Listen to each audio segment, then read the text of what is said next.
साथ अंजलि तिवारी। अभी हम मौजूद हैं रोहतास जिले के सासाराम के सदर अस्पताल के पैरामेडिकल भवन में, जहां की फार्मेसी की पढ़ाई 4 अप्रैल से शुरू होने वाली है।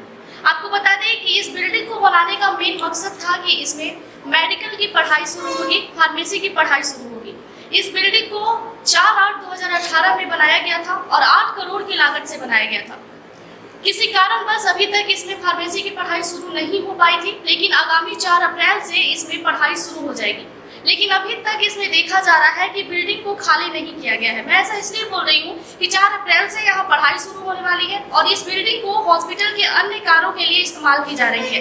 आप हमारे पीछे ही देख सकते हैं कि इतने सारे बेड लगाए गए हैं। ये बेड इसलिए लगाए गए हैं कि जो भी आशा कर्मी और ट्रेनिंग करती हैं वो सब इस रूम में रहती है। ऐसे ही अन्य कमरों में भी किसी न किसी कार्यों के लिए उसे इस्तेमाल किया जा रहा है।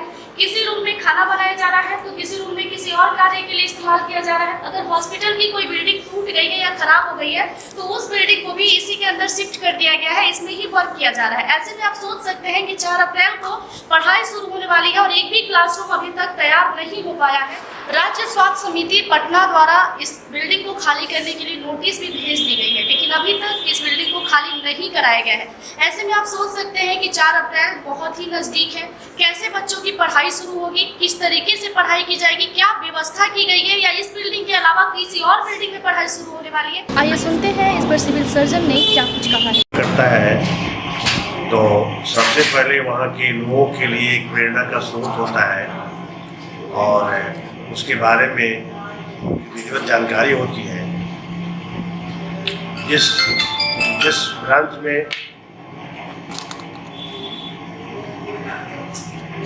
ब्रांच में पढ़ने के लिए बच्चे, फार्मेसी के बच्चे, इस जिले के बच्चे को जाना पड़ता था, पटना जाना पड़ता था, बिहार से बाहर जाना पड़ता था और वो सरकार के छत्र छाया में एक बहुत अच्छे कैंपस के अंदर में और गुड फैकल्टी के निर्देशन में ये एक संस्था स्टार्ट हुआ है, फार्मेसी कॉलेज। तो इसमें जो जितने भी ड्रग से संबंधित है, नए नए ड्रग के रिसर्च के बारे में या ड्रग मार्केट में है या जो भी ड्रग है उसकी क्वालिटी असेसमेंट दोनों काम हो सकता है। तो assessment and development of the new drugs दोनों अगर तुम्हारे शहर में हो रहा है तो बहुत अच्छी बात है। और हम समझते हैं कि फार्मा के क्षेत्र में भी ये जिला आगे बढ़ेगा, है ना। या बहुत से आयुर्वेदिक ऐसे प्रोडक्ट हैं, उसके इंग्रेडिएंट पता करना है तो कहाँ होगा, तो फार्मेसी के लैब में होगा, है ना। प्लस 4 अप्रैल से क्लास शुरू होने वाला है, बच्चों की एडमिशन भी हो चुकी है, लेकिन अभी तक सर इस बिल्डिंग को खाली नहीं किया गया है। सर बच्चों की क्लास बिल्डिंग के खाने के लिए कल हम लोगों ने सब विधिवत प्रक्रिया जो होती थी क्योंकि कोविड की वजह से उस बिल्डिंग में चूँकि हम लोग कोविड के पेशेंट रखते थे, आइसोलेशन के रूप में डेवलप किया था और बहुत सा चीज़ उसमें लगाया हुआ था हम लोग, ऑक्सीजन सप्लाई का, सब चीज़ का। तो लेकिन नियम के साथ जब हम लोग 21 तारीख के दिन आज मोस्ट ऑफ द केसेज ख़त्म हो चुका है तो डीएम साहब का निर्देश आया और डीएम साहब और हम दोनों मिल करके कल ही उसका ऑफिशियली उसको अनाउंस कर दिया है। हम समझते हैं 1 हफ्ते के अंदर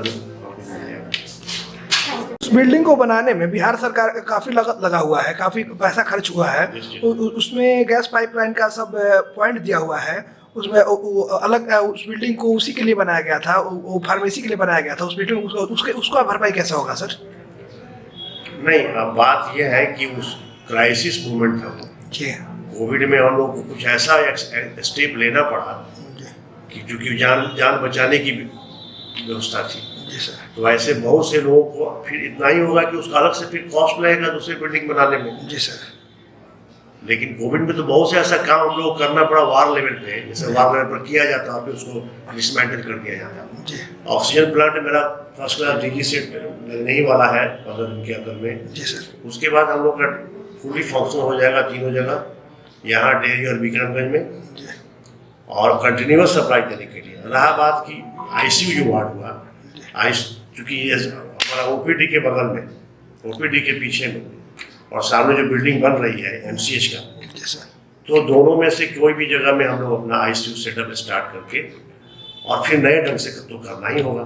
चूँकि अरेंजमेंट ऐसा कोविड के चलते हम लोग को करना पड़ा। जी सर।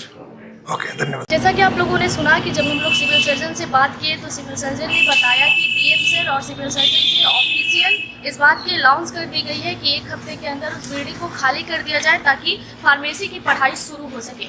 साथ ही साथ सिविल सर्जन ने ये भी कहा कि इस फार्मेसी की पढ़ाई शुरू होने से ज़िले में बहुत ही ज़्यादा बेनिफिट होगी कि जो बच्चे बाहर जाते थे मेडिकल की पढ़ाई के लिए उन्हें बाहर नहीं जाना पड़ेगा, पटना, दिल्ली, अन्यथा और जगहों पे नहीं जाना पड़ेगा, वो अपने ज़िले में भी फार्मेसी की पढ़ाई कर सकते हैं। धन्यवाद। बाकी की तमाम खबरों के लिए जुड़े रहे हमारे साथ। प्लीज़ हमारे चैनल को लाइक, सब्सक्राइब और शेयर जरूर करें।